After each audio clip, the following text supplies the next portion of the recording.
Shalom Bapak Ibu, saya ucapkan selamat pagi, selamat bertemu kembali dalam kasih Tuhan kita Yesus Kristus. Selamat bertemu di dalam ibadah online pagi hari ini. Mari Bapak Ibu yang dikasihi oleh Tuhan, kita akan mulai ibadah kita pagi hari ini. Kita akan naikkan satu pujian. Saat ku masuk ke hadirat-Mu, membawa persembahan ke tempat kudus.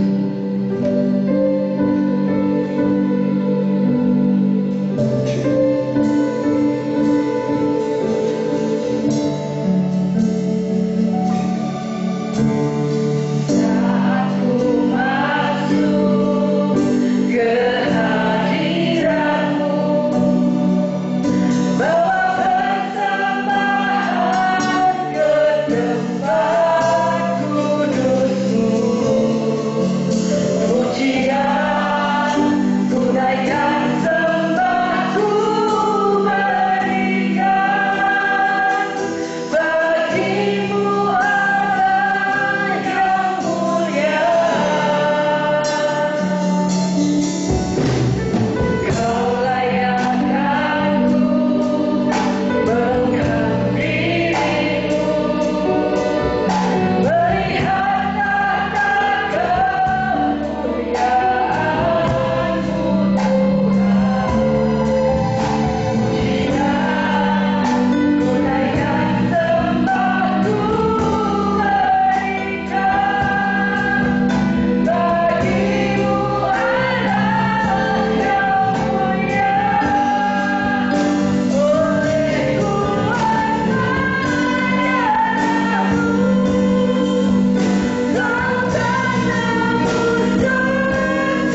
kerajaan surga.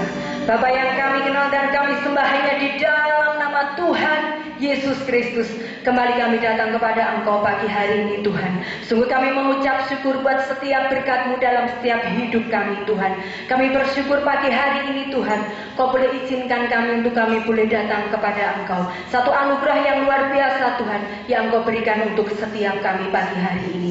Bapa yang baik, kalau sebentar kami akan mulai ibadah kami, mari Tuhan Kau sendiri akan pimpin dari awal, pertengahan hingga akhirnya nanti.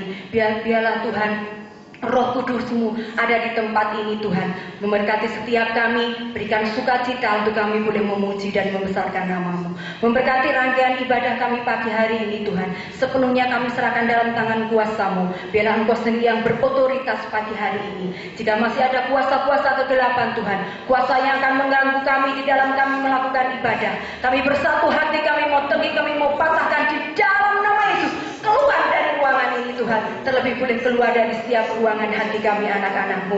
Biarlah Tuhan otoritas-Mu saja yang ada pada pagi hari ini. Terima kasih Tuhan, terima kasih.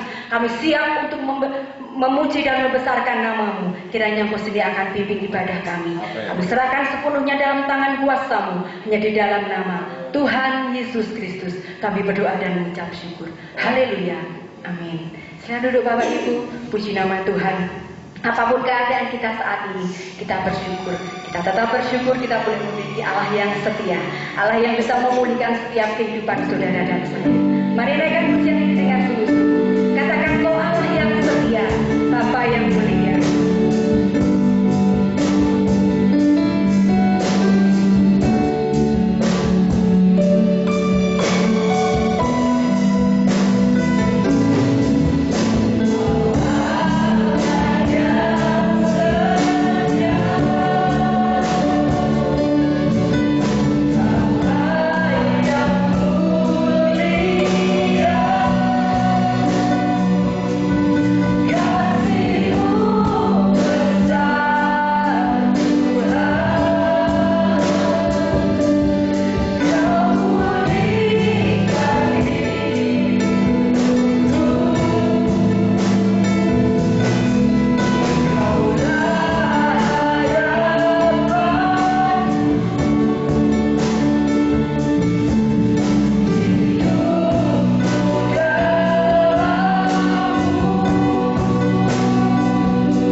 juga Allah yang mulia.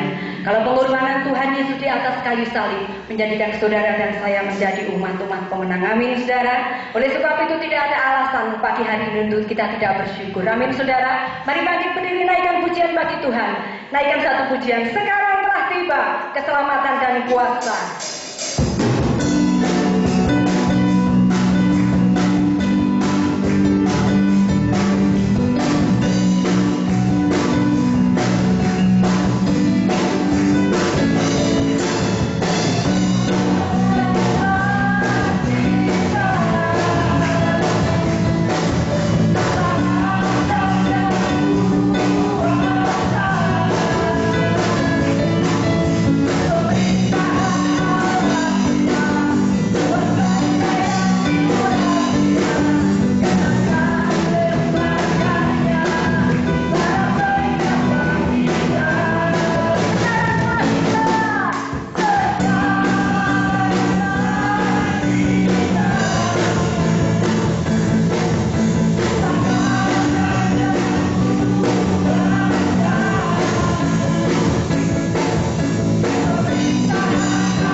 hamba-Mu taburkan untuk setiap kami boleh tertanam di tanah hati kami yang subur, sehingga boleh berbuah-buah dalam setiap kehidupan kami.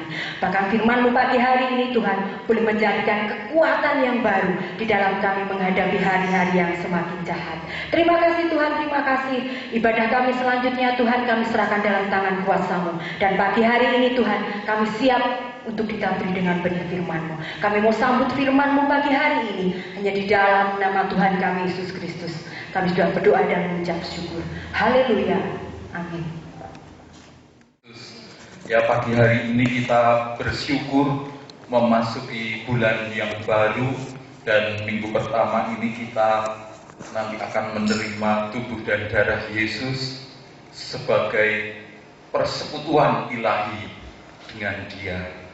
Kita bisa melewati masa-masa yang sulit hanya karena Dia. Amin, Bapak Ibu. Hanya karena kekuatan dari Tuhan Yesus Kristus. Memang kita sebagai manusia biasa kita harus berhati-hati. Kita memang berupaya menjaga kesehatan kita. Tetapi kita juga jangan pernah lupa bahwa ada kuasa perlindungan Tuhan yang akan selalu membentengi kehidupan kita. Amin, Bapak Ibu. Bukan berarti kita lalu, wah kan Tuhan melindungi saya, kalau gitu saya bebas boleh apa saja. Tidak, Bapak Ibu. Kita juga ikuti anjuran pemerintah, protokol kesehatan yang harus kita jalani. Dan puji Tuhan, mungkin tidak lama lagi ibadah akan bisa berlangsung di gereja walaupun tidak sama seperti sebelumnya. Ya, tentu jumlahnya akan diatur, waktunya dan lain-lain. Ya, ada banyak aturan yang harus kita jalankan. Nah, Bapak Ibu, kita tetap mengucap syukur. Dalam keadaan yang bagaimanapun, situasi akan terus berubah bermacam-macam, tapi kita tetap bersyukur karena Dia baik. Amin, Bapak Ibu. Siapa yang yakin Dia baik, lambaikan tangan. Haleluya, puji Tuhan. Saya percaya Bapak Ibu di rumah masing-masing juga merasakan Tuhan itu baik. Nah, pagi hari ini judul firman Tuhan adalah bangkitkan rohmu dalamku. Ya, satu doa yang indah sekali dari pemazmur Daud. Ya, Daud punya doa, punya kalimat yang sangat indah. Bangkitkan rohmu dalamku. Kita baru saja memperingati Hari Raya Pentakosta pada minggu kemarin, pencurahan Roh Kudus. Tapi doa saya, jangan sampai hanya sebuah peringatan, tapi Roh Kudus itu harus menjadi pengalaman dan bagian hidup kita. Amin, Bapak Ibu. Roh Kudus itu harus kita alami, bukan hanya kita dengar, bukan hanya kita peringati. 2000 tahun yang lalu lebih di loteng Yerusalem terjadi pencurahan Roh Kudus. 120 orang dipenuhi. Ya. Karena Tuhan sudah berjanji, tapi Tuhan tidak pernah memberitahu hari yang ke-10 Dia akan mencurahkan rohnya. Tidak. Ya, ternyata 120 orang itu bertahan tiap hari hadir di bait Allah, dan mereka menerima janji Roh Kudus itu bagi kehidupan mereka. Puji nama Tuhan. Kita akan membaca ayat pokok kita di dalam Mazmur 51 ayat 12 sampai 14. Mazmur 51 ayat 12 sampai 15 ini adalah doa Daud. Demikian bunyi firman Tuhan, saya bacakan Bapak Ibu. Jadikanlah hatiku tahir, ya Allah, dan perbaharuilah batinku dengan roh yang teguh. Janganlah membuang aku dari hadapan-Mu, dan janganlah mengambil roh-Mu yang kudus daripadaku. Bangkitkanlah kembali padaku kegirangan karena selamat yang daripadamu, dan lengkapilah aku dengan roh yang rela. Amin, Bapak Ibu, puji nama Tuhan. Ya, ayat firman Tuhan yang kita baca dalam 3 ayat ini, Roh Kudus mempunyai 3 nama. Ya. Dalam ayat yang ke-11, ayat 12 dikatakan roh yang teguh. roh kebenaran, roh yang pasti. Kalau anak Tuhan punya Roh Kudus, maka dia akan jadi anak Tuhan yang teguh. Amin, Bapak Ibu. Dia akan jadi anak Tuhan yang kuat, yang pasti, yang tertanam, gak mudah goyah. Ya, karena akarnya dalam. Pohon yang ketika ada angin besar, tumbang, ya, patah, itu pasti bermasalah. Mungkin karena pohonnya sudah tua, mungkin akarnya yang kurang dalam. Nah, Bapak Ibu, kita melihat yang kedua dalam ayat 13 dikatakan Rohmu yang kudus. Roh Kudus bergelar punya nama Rohmu yang kudus. Sehingga kita semua anak Tuhan, kalau punya Roh Kudus dalam hidup kita, akan makin dikuduskan dari hari ke hari. Dan kita kelak akan masuk ke negeri Allah yang kudus. Amin, Bapak Ibu. Tidak ada dosa di dalamnya, tidak ada kekejian, tidak ada kejahatan, tidak ada kenajisan. Mungkin Bapak Ibu berpikir, apa bisa? Kita manusia penuh kelemahan, memang. Tapi kalau kita dipimpin Roh Kudus, kita akan diarahkan kemana, Bapak Ibu? Kekudusan. Ya. Makin lama kita akan benci dengan dosa, benci dengan kejahatan, benci dengan hal-hal yang Tuhan tidak berkenan. Kalau dulu gemarnya nonton ini, lihat ini, kegemarannya. Tapi kalau kita dipimpin Roh Kudus dalam hidup kita, kita akan makin senang, gemar dengan Tuhan. Amin, Bapak Ibu. Kalau toh kita punya handphone yang canggih, kita suka dengan lagu-lagu pujian, penyembahan, untuk memuliakan Dia. Roh kita menyembah, hidup kita menyembah. Yang ketiga, roh yang rela dalam ayat 14. Roh yang bebas dalam bahasa lain, terjemahan yang lain. Roh yang merdeka. Amin, Bapak Ibu. Bukan roh yang terjajah, bukan roh yang kecil, ya, bukan roh yang tertindas, bukan. Tapi roh yang merdeka. Yang percaya katakan amin. Roh yang membuat kita bebas, merdeka. Banyak orang mengeluh di hari-hari ini, memang hidup tidak mudah. Ya, perubahan yang begitu cepat, ekonomi terpuruk, ya, perdagangan, bisnis terpuruk betul. Ya. Tapi bagaimana dengan anak Tuhan? Mau ikut terpuruk? Terpuruk tidak membuat masalah menjadi lebih baik. Di masa kesulitan yang bagaimanapun, anak Tuhan harus bangkit. Karena kita punya roh yang teguh, punya roh yang kudus, roh yang rela. Amin, Bapak Ibu. Dan dalam ayat 14, saya sangat diberkati dengan ayat ini. Ayat ini mengatakan begini, bangkitkanlah kembali padaku kegirangan karena selamat yang daripadamu. Kalau terjemahan lama itu lebih, menurut saya lebih pas, ya. Terjemahan lama mengatakan sukacita keselamatan. Nah, anak Tuhan harus tahu, Bapak Ibu, sukacita keselamatan yang daripada Tuhan. Saya mau tanya Bapak Ibu, sumber sukacita kita, dasar sukacita kita itu apa? Itu harus kita selidiki. Oh, dasar sukacita saya itu kalau bisnis saya lancar, dagangan saya laris semua, usaha kami diberkati, kalau anak kami naik kelas, ya, sekarang semuanya naik kelas, Bapak Ibu, lulus tanpa ujian, ya, generasi corona, ya, semua guru harus merelakan itu semua lulus, sudah, bagaimana ujiannya aja tidak diadakan, ya, dimaafkan, generasi dimaafkan ini karena corona, ya, tapi nanti setelah semuanya pulih harus kembali seperti pendidikan yang seharusnya. Kita seringkali sukacita kita itu kalau diberkati, kalau semuanya lancar, kalau semuanya oke, semuanya baik-baik saja, sehat, anak-anak ya tumbuh baik, bisnis lancar, semua diberkati, betul enggak Bapak Ibu? Ya Pak ya? Ya Pak ya? Ada yang sukacitanya itu karena penderitaan saya kok bersuka cita justru kalau bisnis saya seret, kalau usaha saya mandek, kalau anak saya nggak naik kelas, itu malah saya suka cita. Nggak umum kan?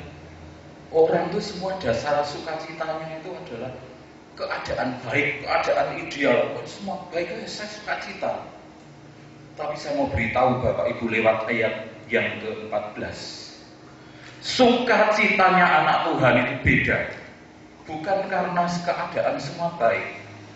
Ini corona 3 bulan begini, ada yang masih bisa bersuka cita? Atau jangan-jangan banyak anak Tuhan yang diam-diam di rumah mulai stres. Ya. Itu saya dapat kiriman video itu, mau nyapu aja pakai baju bagus sekali, bawa tas. Lu mau kemana tante? Mau nyapu. Oh, gitu ya. Saya dapat kiriman itu. Mau apa itu? Ngasih makan ikan aja pakai baju pesta. Lamaan di rumah, ya, pengen kondangan, pengen ini. Kok nggak bisa lagi? Ya, pengen shopping, pengen apalagi ibu-ibu. Arisan, yang apa macam-macam ya. Nggak bisa lagi. Seringkali sukacita kita itu hanya karena itu. Tidak menurut apa yang Alkitab katakan, Bapak Ibu. Alkitab katakan sumber sukacita itu adalah keselamatan. Yang setuju katakan amin. Amin. Karena kita ini sudah diselamatkan.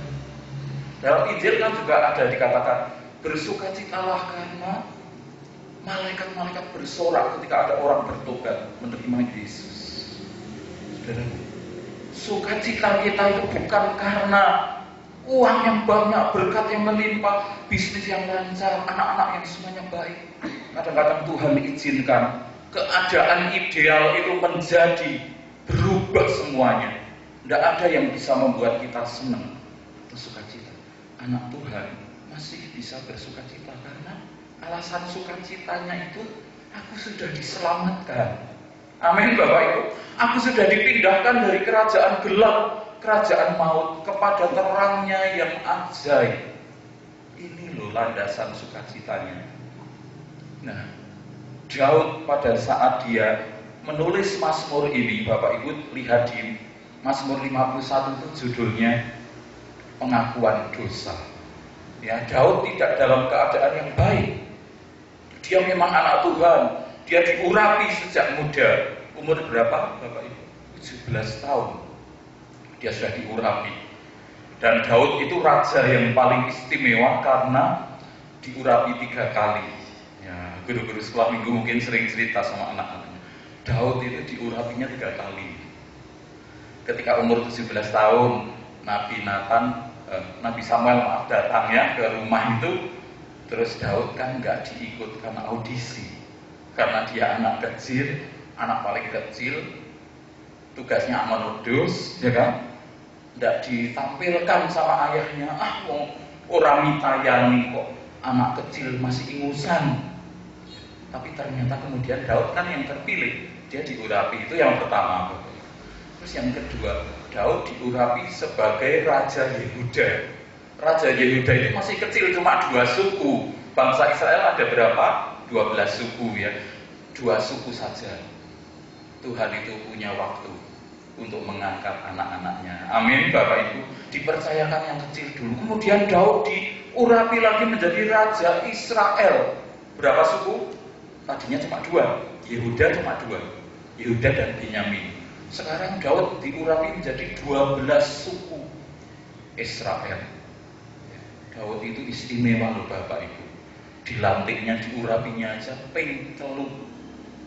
Tapi ternyata dia juga bisa jatuh. Kenapa?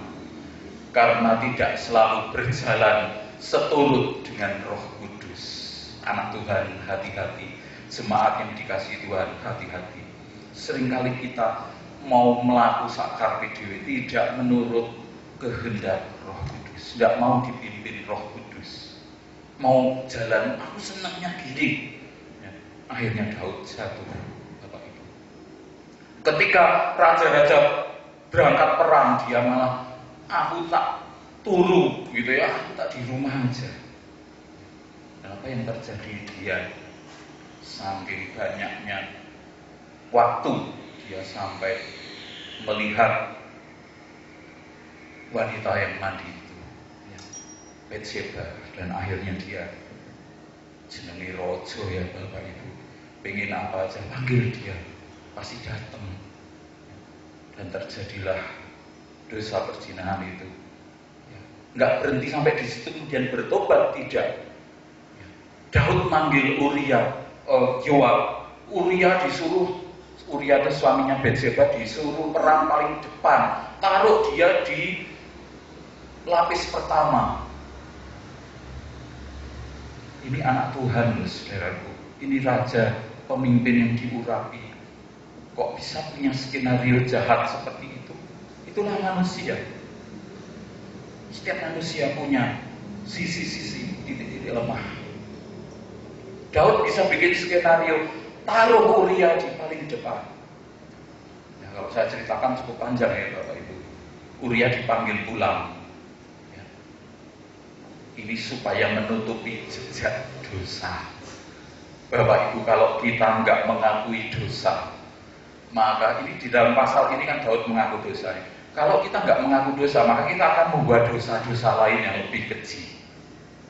Itu buktinya Daud. Dia suruh Uria pulang ke rumah. Aku kasih kamu cuti, silahkan. Uria tidur di mana Bapak Ibu? Tidur di tangga istana. Besok paginya Daud tambah jengkel. Pulang kamu ini, saya kasih cuti. Kenapa kamu nggak pulang ke rumah?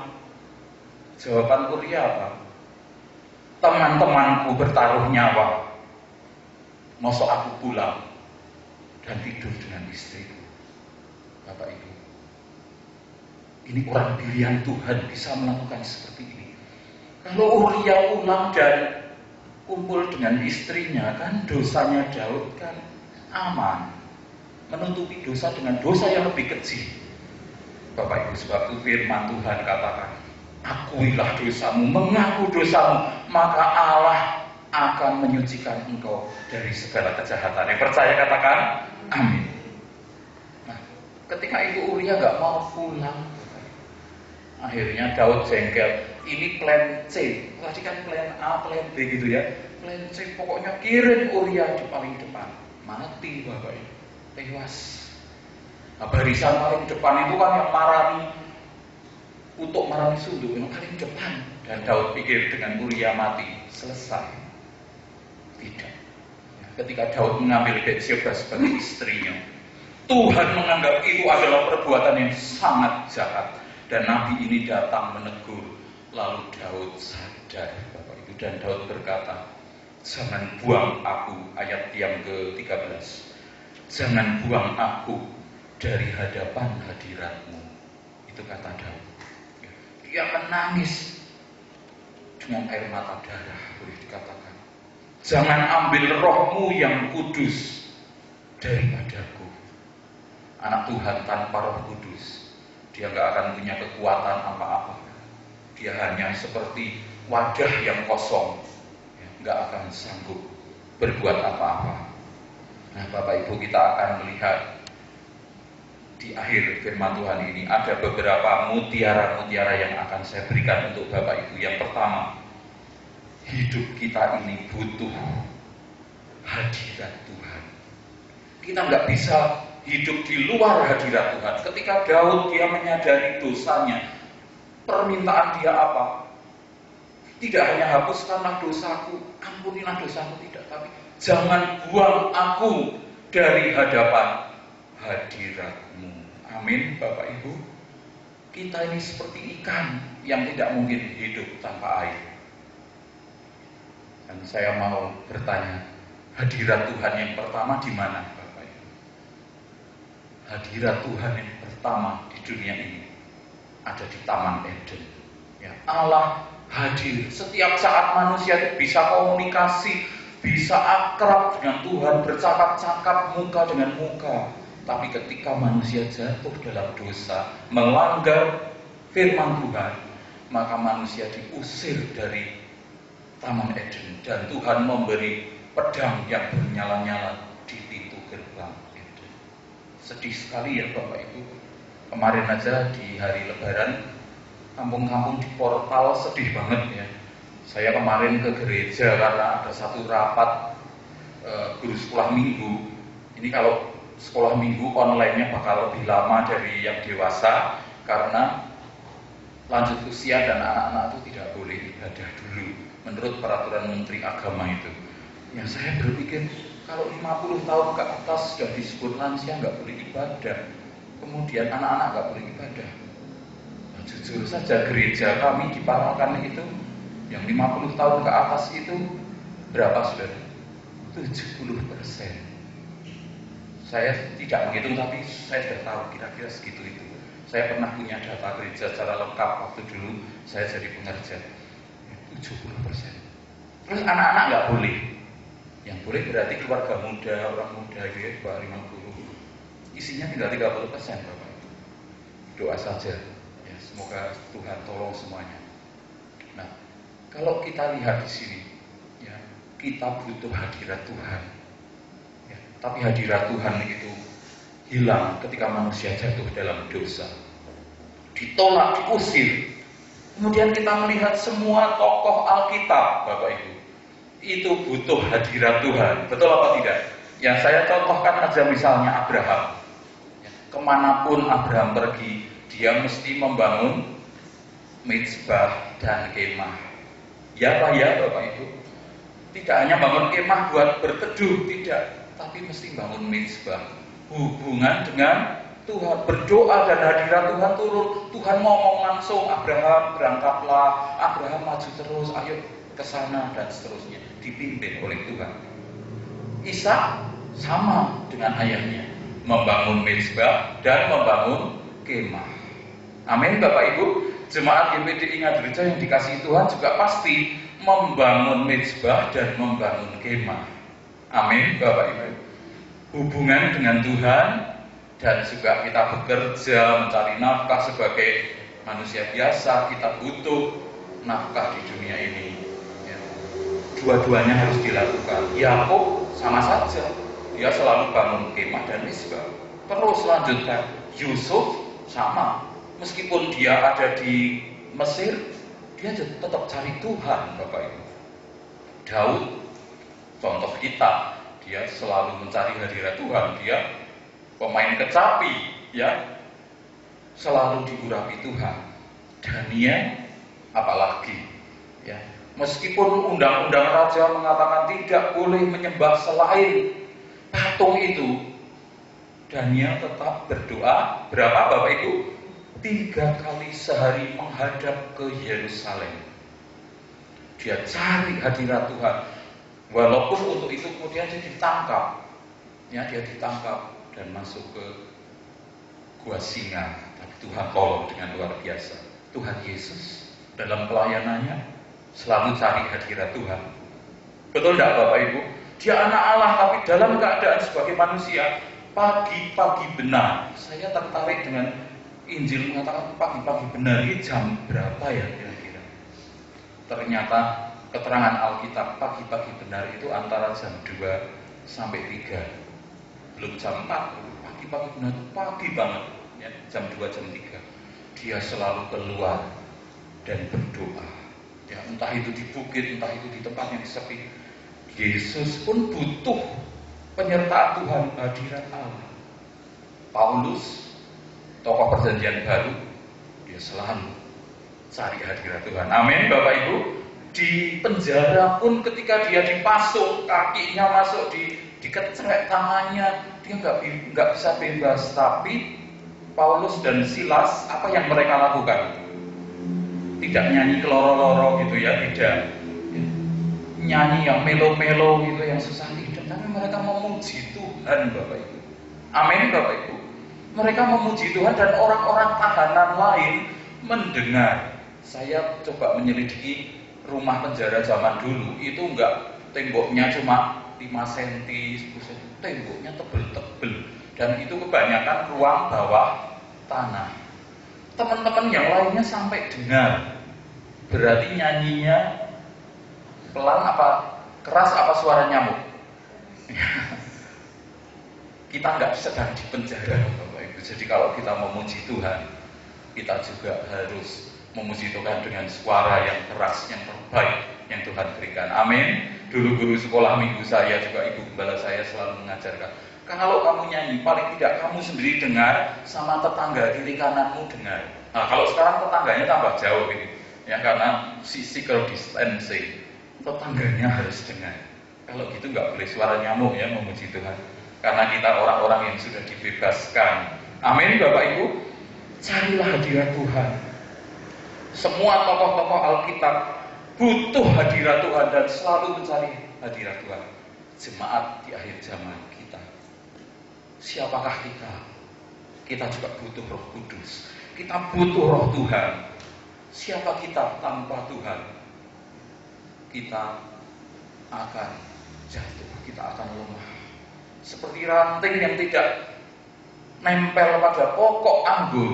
Apa yang bisa dilakukan oleh sebuah ranting? Hanya menunggu kering dan kemudian dibakar. Bapak Ibu. Yang kedua, jangan kehilangan sukacita dan semangat untuk taat.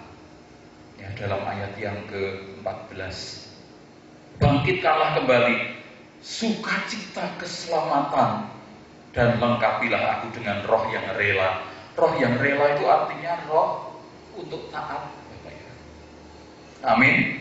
Kita punya roh yang rela, roh yang nurut. Seperti tadi saya katakan di awal, saya mau tanya, sumber sukacita kita apa? Manusia pada umumnya sumber sukacitanya adalah kalau semuanya baik. Ya Pak ya, semuanya itu oke, tidak ada masalah. Itu kita wah sukacita, mungkin bisa melompat-lompat. Tapi saya katakan itu adalah dasar yang salah. Sukacita kita itu adalah karena Tuhan. Dalam Mazmur dikatakan, kalau nggak salah pasal 37 atau 34, saya nggak catat ayat. Bergembira karena Tuhan. Betul ya Bapak Ibu? Ada ayatnya. Nah kalau kita sumbernya atau dasarnya gembira itu karena Tuhan, kita bisa nggak tidak bersukacita? Nggak bisa, karena Tuhan itu nggak pernah berubah. Dia tetap baik, dia tetap memberkati, dia tetap menolong. Justru di masa yang sulit ini, kita akan melihat bahwa Tuhan itu luar biasa di dalam hidup kita. Amin, Bapak Ibu.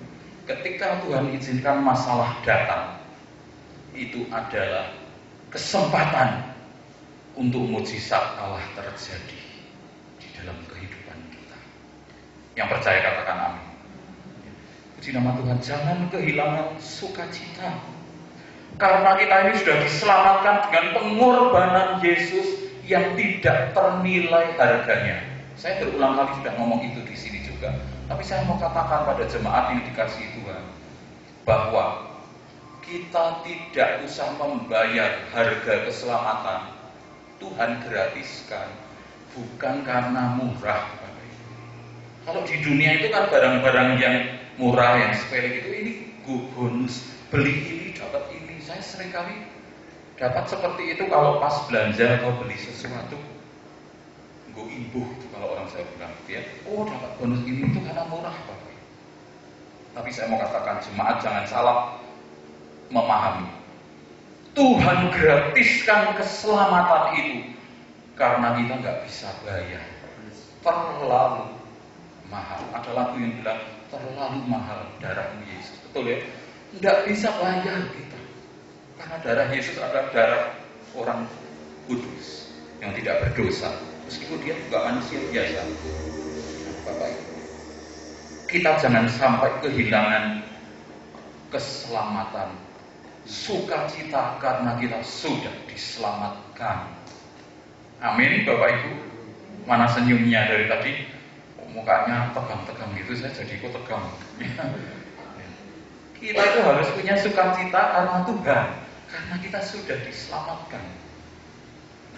Ada sebuah ilustrasi, saya mau tutup khotbah ini dengan kisah di negara Tiongkok zaman dulu ya. Ada seorang pegawai raja. Dia berasal dari desa, tadinya nggak bisa apa-apa, ngelamar jadi pegawai raja karena dia setia, rajin, mau belajar segala macam. Dia diangkat lebih tinggi, diangkat lebih tinggi, diangkat lebih tinggi. Akhirnya menjadi orang yang selalu melayani raja. Pangkatnya tuh paling hebat karena dia yang paling dekat sama raja. Pasti orang-orang yang lain nggak suka ya Bapak Ibu. Ini kok Dari orang biasa, dari orang desa nggak tahu apa-apa, sekarang jadi pejabat penting di istana. Orang mulai berpikir ingin menjegal mungkin ya. Ini kenapa? Kok orang ini bisa? Lalu mulailah ada mata-mata. Mau cari kelemahannya untuk diadukan biar orang ini dijatuhkan. Lalu muncullah ada aja orang yang menyelidiki, ya. Muncullah laporan begini. Dia kalau pulang dari kerajaan mesti bawa buntelan. Perhatikan, bawa bungkusan dan dimasukkan di dalam bajunya. Lalu muncullah berita, jangan-jangan dia mencuri, jangan-jangan dia mengambil sesuatu dari istana. Lalu dengan tuduhan itu, pegawai raja yang sudah top ini, sudah jabatannya tinggi ini diadili, Bapak. Sidang pengadilan kerajaan, lalu terbukti bahwa memang orang ini kalau berangkat kerja dan pulang kerja itu mesti membawa buntelan yang dimasukkan di bajunya. Kalau di istana dia salin ya, karena dia pelayan raja, dia pakai baju yang bagus. Tapi ketika berangkat dan pulang dia mesti memasukkan buntelan itu. Diperiksa di hadapan pengadilan istana, dibuka. Ternyata apa Bapak Ibu? Isinya bukan emas perak atau harta yang penting.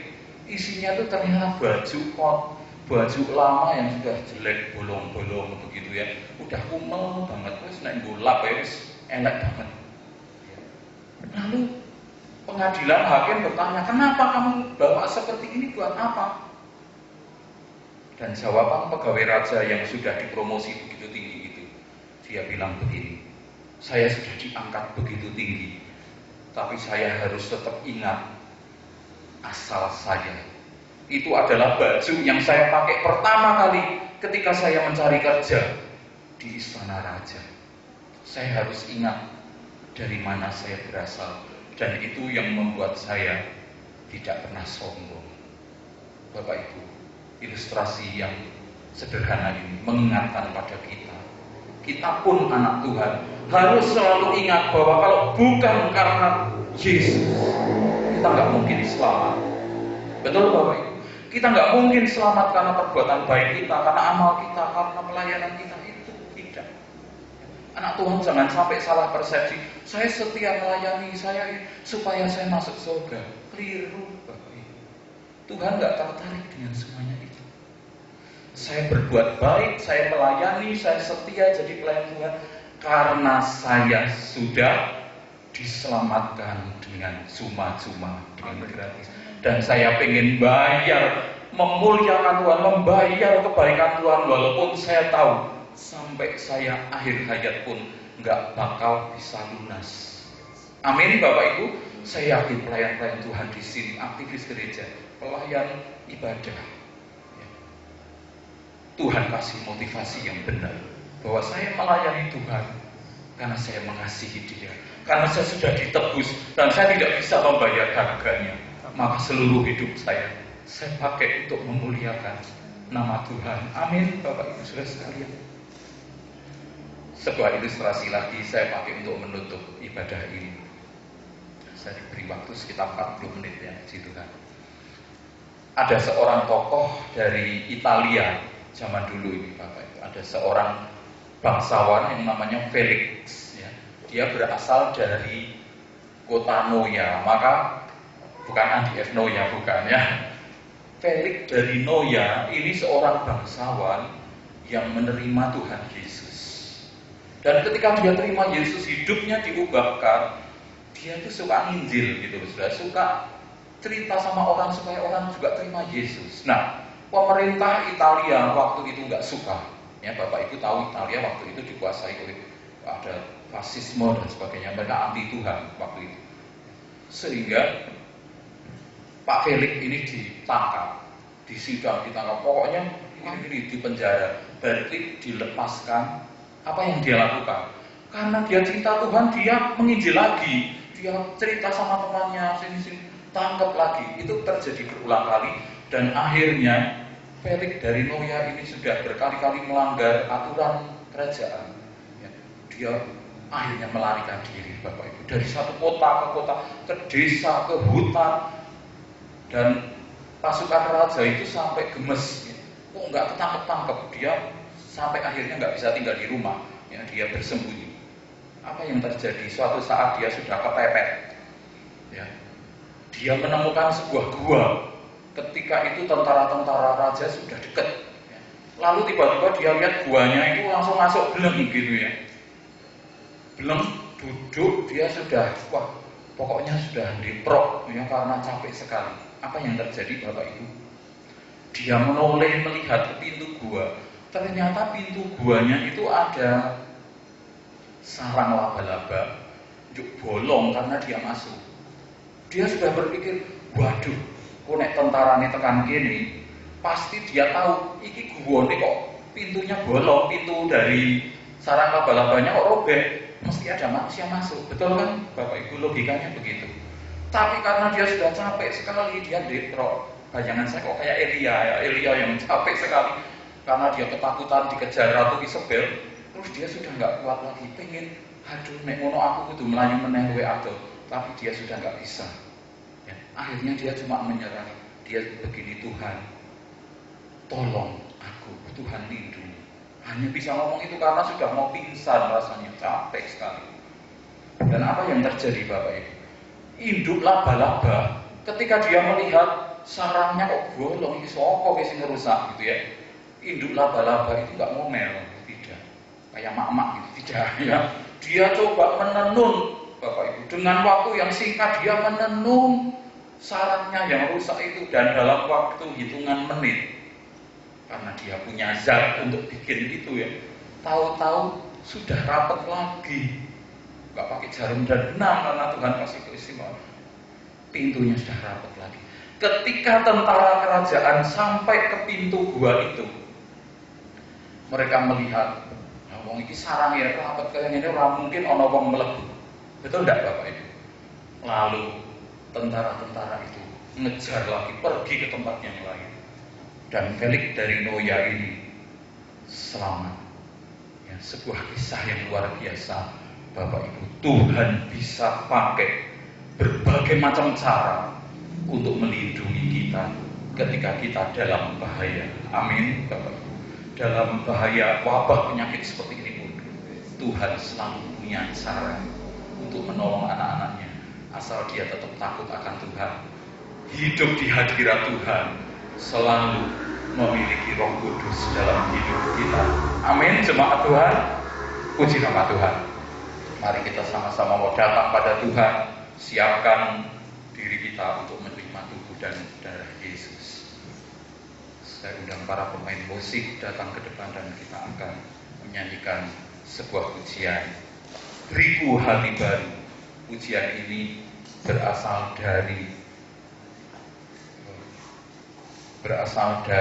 ayat yang kita baca tadi, ayat Mas kita. Puji nama Tuhan.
sukacita, keselamatan.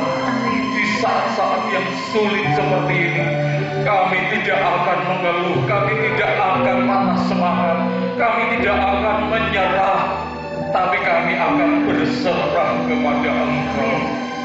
Karena kami tahu kuasa-Mu lebih dari segala-galanya. Kami tahu Tuhan, di hadapan kami ada tubuh dan darah-Mu yang menjadi sukacita keselamatan, yang menjadi kebangkitan kami, yang memulihkan kami dari segala sakit, penyakit, kelemahan tubuh, dan juga kelemahan iman kami. Kami percaya Tuhan, ketika kami menerima tubuh dan darah-Mu, kami bersekutu dengan Engkau. Haleluya. Jemaat Tuhan, mari kita angkat bersama-sama tubuh Yesus di tangan kanan kita. Dan kita dengar firman Tuhan berkata demikian. Ketika mereka sedang makan, Yesus mengambil roti, mengucap berkat, memecah-mecahkannya, lalu memberikannya kepada murid-muridnya dan berkata, "Ambillah, makanlah, inilah tubuhku." Mari kita bersama-sama makan tubuh Yesus. Bukankah roti yang sudah diberkati ini adalah persekutuan di dalam tubuh Tuhan Yesus Kristus? Mari kita sama-sama makan di dalam nama Tuhan Yesus Kristus.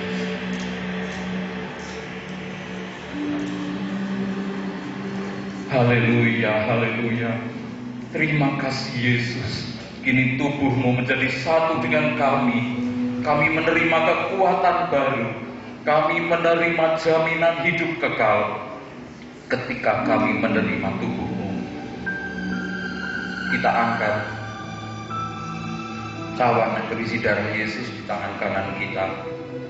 Sesudah itu Yesus mengambil cawan, mengucap syukur, lalu memberikannya kepada mereka dan berkata, "Minumlah kamu semua dari cawan ini, sebab inilah darah-Ku, darah perjanjian yang ditumpahkan bagi banyak orang untuk pengampunan dosa." Bukankah cawan yang sudah diberkati ini adalah persekutuan di dalam darah Tuhan Yesus Kristus? Mari kita minum bersama-sama dalam nama Tuhan Yesus Kristus.